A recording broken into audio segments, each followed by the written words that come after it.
Hello everybody, today I figure I'm going to do a smoke stopper because I saw a couple of videos doing smoke stoppers with the light bulb and had the on off switch, and I saw one thing, a diagram somewhere about an option about a high-low switch, but it didn't have indicator light or anything like that. So I'm going to do one that has the 1157 bulb with the connector, the actual automotive connector for the 1157 bulbs. I'm going to do the on-off switch, and I'm going to do a high-low switch with the indicator light. And it's all going to be in a neat little box. This is the only box I have right now, but it's going to work. It's going to do the job anyway. It's just got these things on here, and if I have to, I'll just cut those off.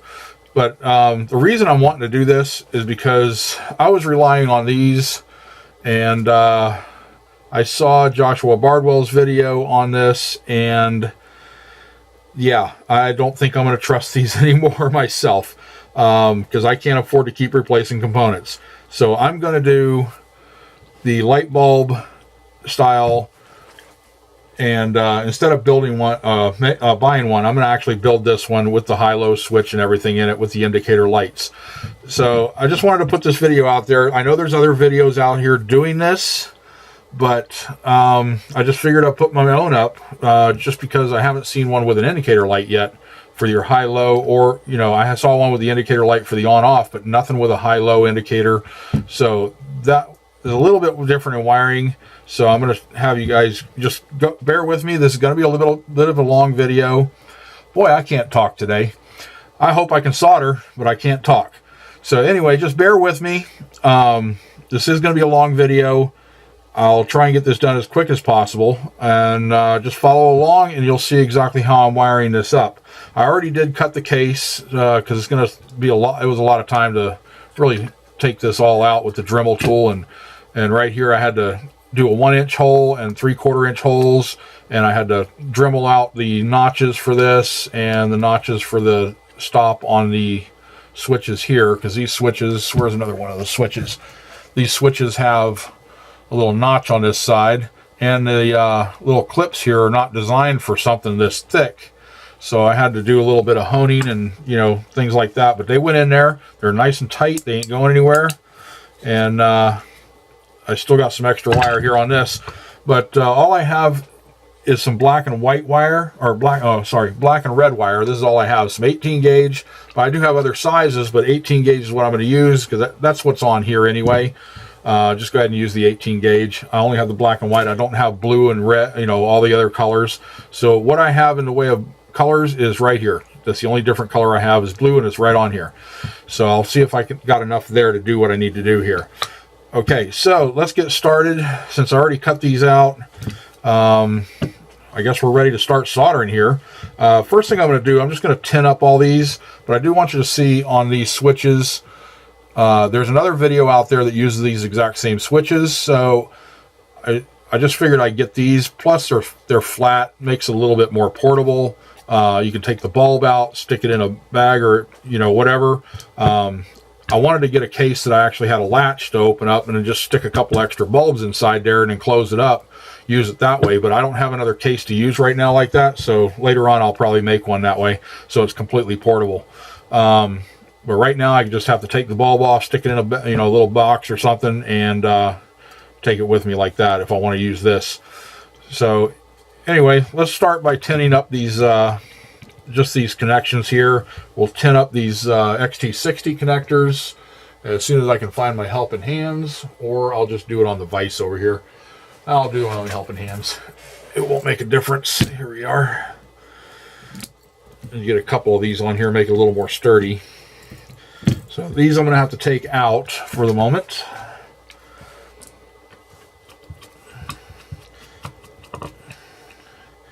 And the only reason I'm using the male end of the XT60s for both sides is because I could not find female of these for panel mount. So I'm just going to have to make a gender changer to go to the quads for the out. That's the only thing I'm going to have to do. That's not a big deal. It's just a female, join them together, and there you go. You got an adapter for that. So let's get these out and tin these up. And I have everything marked on here so you can kind of, it'll help follow along. On here I have my battery in, quad out, and then here I have the on-off, high-low, and inside it's marked as well, on-off and high-low, so that way we don't get them mixed up when we got this flipped over. Okay, so start by tinning these.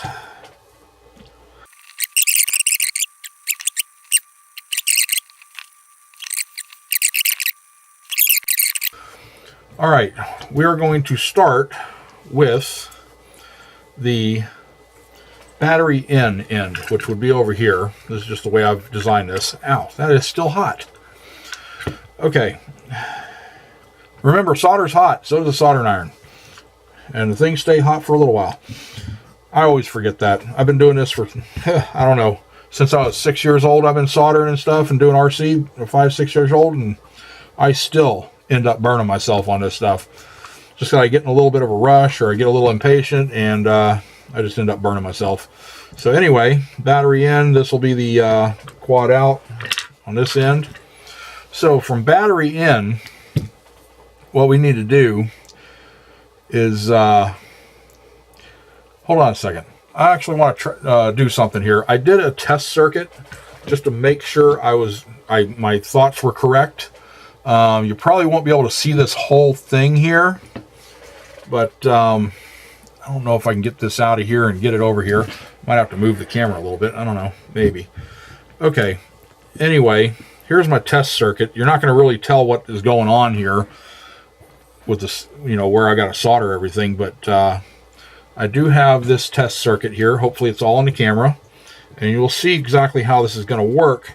But I am going to get my multimeter, and hopefully you can see what's going on with it. I don't know if you guys can see that. I don't know if you'll be able to see the display. Get these off of here. I don't know. No, that's not going to work. Let me get my other multimeter out. Okay, here's my test circuit. I got it kind of, it's just a mess right now, so you'll see what all's going on when I get this into the box. But anyway, here's my on-off switch. I got a battery plug ready to go, so I turn my on switch on, and I got the red light there. I don't know if you can see that. And I got it on low right now. Now, if I short, say if there's a short in your quad, it's on low, so it's about 0.5 amps, and that's on the low side of the 1157 bulb. Okay, now this battery is only at storage voltage, so the amperage is going to be just a little bit lower. So let's flip this on to high. Now I have a light on for the high, and when we short this again, both come on, and we have, well, we have almost 2 amps there, 1.68. That's not too bad. The battery's a little low, but both elements are coming on, so that you know that the short is there in the quad if something's happened. But also the lights go out or dim on the high-low switch, and the other one will kind of flicker a little bit. Sometimes it'll just stay on. But that's basically how it's working. If there's a short in your quad, this is quad out, you know, out to the quad. This is battery in. So, you know, short, there you go. On low, still going. It's just diverting everything into the bulb. So that's how the smoke stoppers basically work. I'm sure you can find other explanations of how that works, but there you go. There's just an example. Now I'll get this test circuit out of the way, and that way you can get everything done here. So I'm going to cut this while I clean this up. Okay, we're back to this. All right. So first things first, I want to tin up these. I already tinned up the XT60s. So let's tin up all these.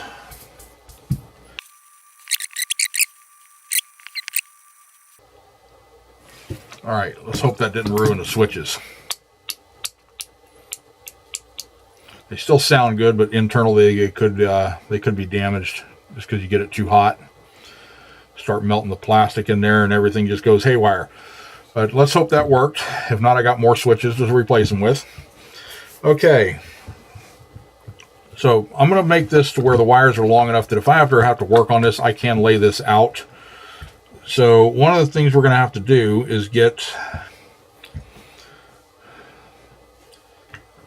a wire long enough, which I've already cut one wire. I'll just have to get this bolted back in for a second.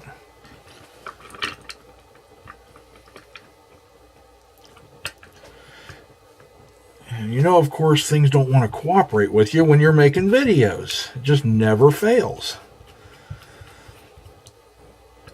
And I don't have a way of making, 25 takes on this, so you're getting it the way it's going. All right, anyway, there's that.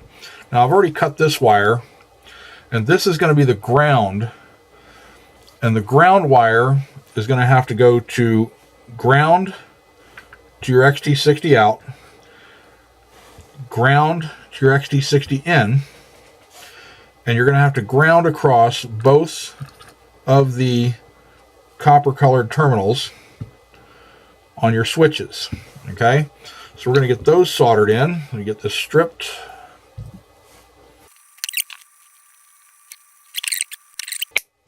Okay, so now we're going to do one right here.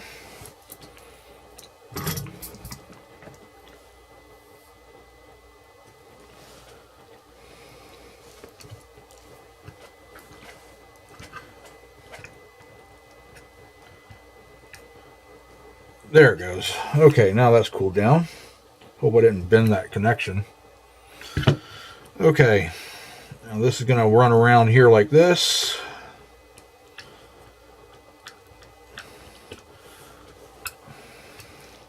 Run this other one right here. Ow. Stabbing myself now.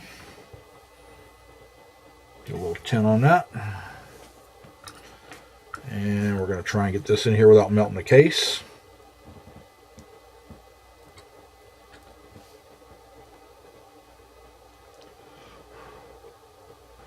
Okay, there's that one. And we're not going to have to worry about heat shrink in here, because everything's going to be clear enough from each other. If you wire it correctly, everything's going to be cleared and not get in the way of each other. So you don't have to really worry about heat shrink on here. You're not going to be pulling that many amps through this. It's only going to be a maximum of like 3 amps. So you should be okay. Okay, let's get this side on.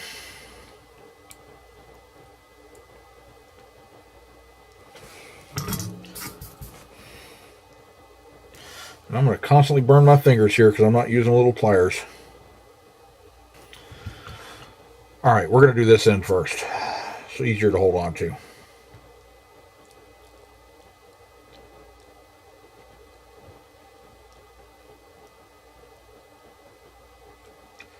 Ah, burning my fingers. I better get some pliers and some way to hold this down.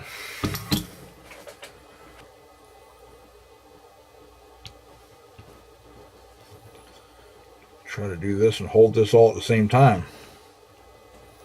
All right, let's do that one more time. Sorry this is taking so long. It's just, you know how things work. Murphy's Law. Unwritten rules of the universe. If it's going to go wrong, it's going to go wrong no matter what. And that did not stick. And it stuck that time. Let's hope I'm not killing these switches. Alright, let's try and get this side. This side isn't even tinned. Get some more solder out here. Okay. Now this should be easier to hold on to. Get this bent a little bit.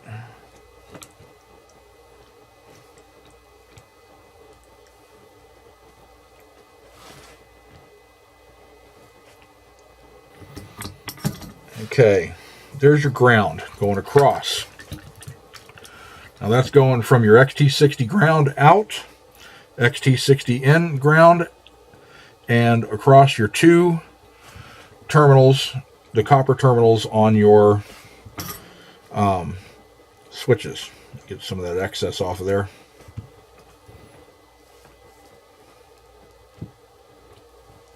There we go. All right, so from there, we're going to have to probably pull this out because we've got to get to the hot side. All right, right, so we got to go to the center of the on-off switch, which is right here, to the battery in on the positive side.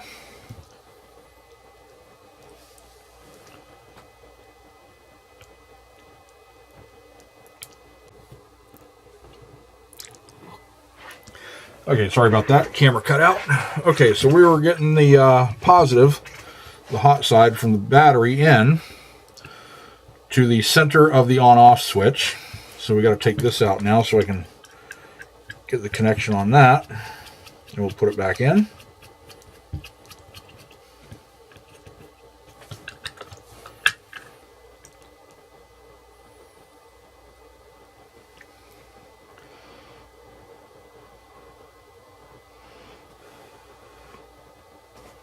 All right.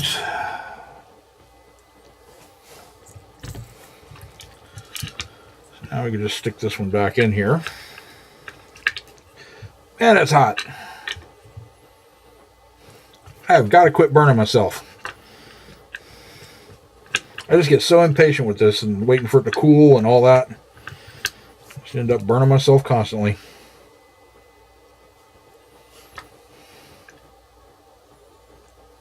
Alright, get this back on here. We won't need to take that out again.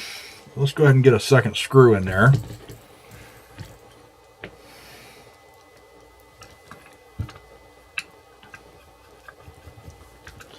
And this thing didn't want to cooperate earlier when I was drilling the holes. But it cooperated this time, what do you know? Get that snug down.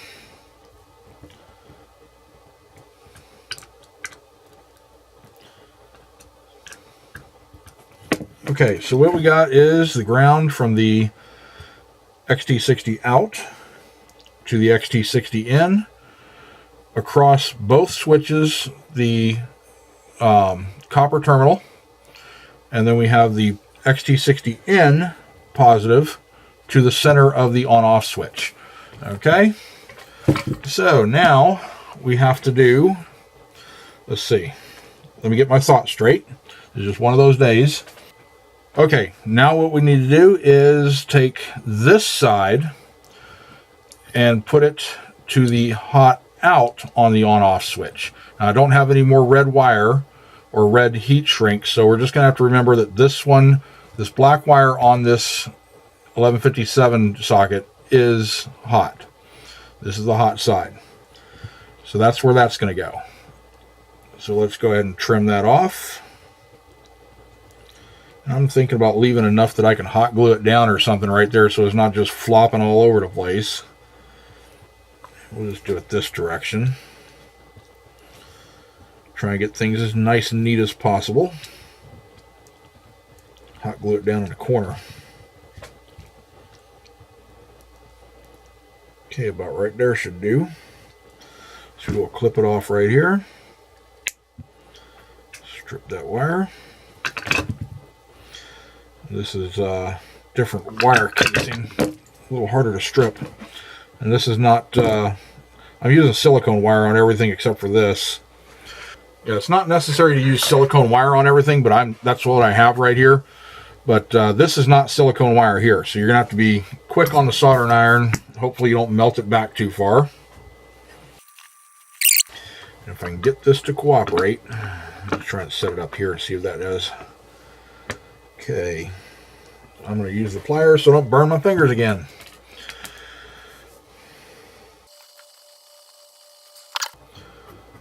Let's get this tucked down nice and neat.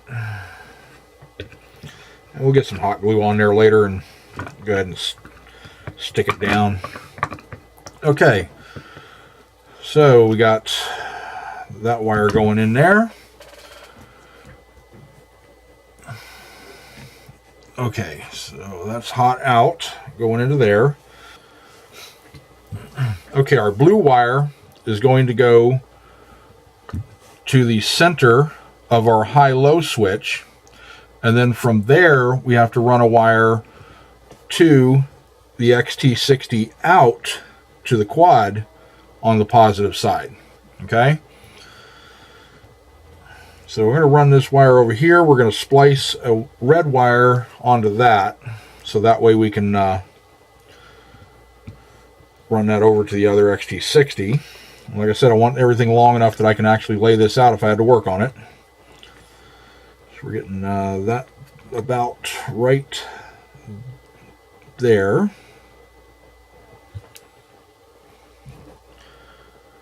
A little bit of excess just so I can splice the other wire to it. I hate working with this PVC type wire, but that's what's on here. There we go. Now we gotta get a piece of red wire. We're gonna measure out to go from here to down here, and still leave us enough room to get this open. So right there, I'm gonna strip this end. And watch how easy this silicone wire is to strip. You get a good grip on it and pop it off.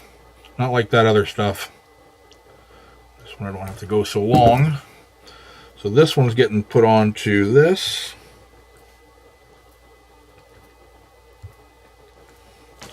We're going to tin that up.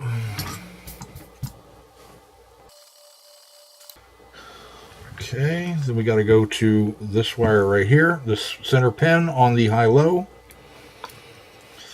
And I better use my pliers. I'm going to burn myself again. You'd think after doing this for who knows how many years, I'd learn not to burn myself. Okay, now we got to get this XT60 out, the XT60 out to the quad. We're going to take that one out so we can solder this to the positive. Let's go ahead and tin this while it's out here.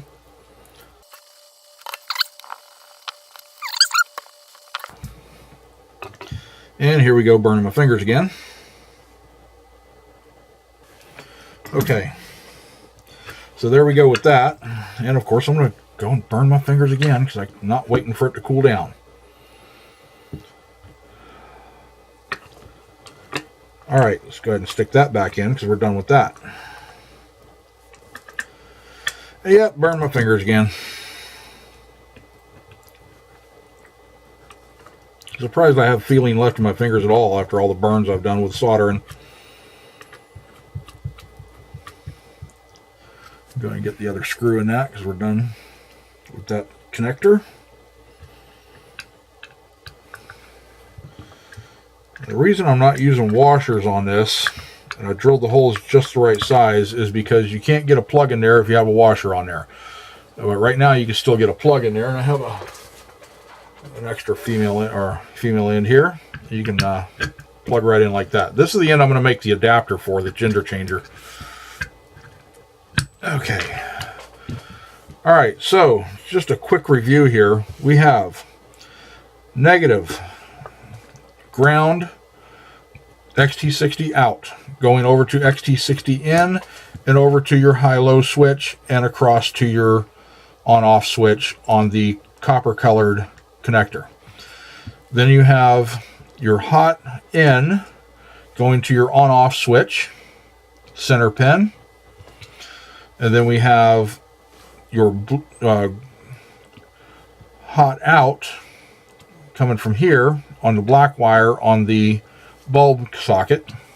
Then we have our blue wire on the bulb socket going to the center pin on our high-low, and then over to the hot on your out.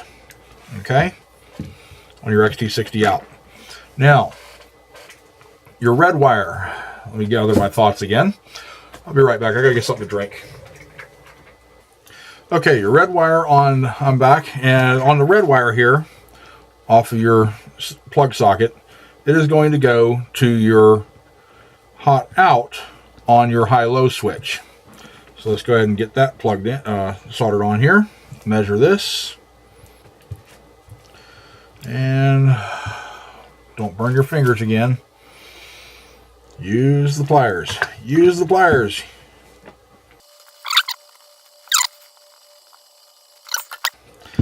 And there you go. That should be the entire circuit. So let's go ahead and test this. Give it a smoke test. See what happens. Let's close that up. So let's just do a quick review though. Okay. Start to finish, basically, you have ground XT60 out to your quad. Negative side goes over to the negative on your XT60 in for your battery. Then from there, it goes over to the copper colored switch pin across both pins. Okay. Then you have your hot in for your battery coming out and going to your on-off switch center pin. Okay, then you have your hot out on your switch on-off switch going to the black wire on your bulb socket. Then you have your blue wire on your bulb socket going to the center pin on your high-low, and then from your high-low center pin to the positive on your XT60 out to your quad. Then you have your red wire from your bulb socket to the hot out on your high-low switch. So that's the way it should be wired. So let's go ahead and close this over. We'll just kind of leave it sit here for a second. Let's go ahead and get a battery. Let's use this one. It's not fully charged. It's just below storage charge, actually, a little bit. I'm going to have to plug it back in. All right, so we got a bulb. We got to get a bulb. Let's get a bulb. That might help. And you notice these only go one way. These have the pins. One's higher than the other one. So there's only one way it goes in the socket. You can't mess that up. Well, you could if you really forced it, but it wouldn't be a pleasant deal. All right, so we'll turn this on. There we go. We got the green light. So we got low right now. So let's go ahead and short the out. There's no little pliers there. Short the out. And we got the low side lighting up. Okay. Now we turn on the high to put it on high. So now this light's on. And we short it again. And we got both bulb elements turn on. You can't even see the second one because the other one's so bright. But boy, that is bright. Anyway, there you go. There's your smoke stopper for your quads. Oh wait, I gotta make a gender changer here. So let's do that real quick. Just make a quick gender changer. Let me grab a couple XT60 connectors. Just the female ends. Okay, so I made the gender changer, and that's all you need for this since I could not find the female panel mounts. So we've already gone over everything inside here. Let's do one more run on this. Power on low. Let's short this. Light comes on high. Short this, and both of the bulb elements come on. And I can't even see if that red light's going out. Yep, the red light goes out pretty much. Maybe just a little bit there, but you can't really see it with this bulb here. Anyway, you got a high-low switch, you got an on-off switch. Plug into your quad. If you have a short in your quad, this will help, but there's no guarantees, of course, but it's better than what I've seen these things doing. And now that I know this, I kind of regret buying these things. So anyway, you can use this on any connection, XT60s, XT30s. You just got to make an adapter for your XT30s or whatever, or get an adapter, and T connectors, all that. Just get adapters to go to your XT60 and make adapters. You probably have to make one, or you can just get the standard ones that go on to the female to the male for whatever you're using. But I do have adapters already, so that I've put together. So I pretty much got an adapter for almost everything here. This is going to come in handy for me on the bench because this way I can plug everything in, then turn it on and see if there's a short and turn it off really quick if there is. If that light comes on or anything flickers, just turn it off really quick. You can test it. You can use the low side for like binding or whatever, just a general test to begin with, and then you can test it on the high side, turn it on, turn it off if if your light comes on. So if your light comes on, you got a short, and you need to turn it off as quick as you can. So let's go ahead and I'll go ahead and short this again, just for giggles here. Let's go ahead and short this, and say your quad's plugged in like that. Okay, just say this is the quad, it's plugged in. Say there is a short. Light came on, turn it off really quick. Just light came on, turn it off really quick. That's all you got to do. I do it on the low side first, just to make sure. You don't want to do it on the high side because you're more likely to burn things out. But if there is a short, most likely it's going to light up on the low side. So that'll give you a good idea. Now, when the quad's booting, it's probably going to pull enough amps to light the low side, definitely. Some quads might pull enough to even light it on the high side. But that would be more of a flicker, not a steady thing. No guarantees of that either.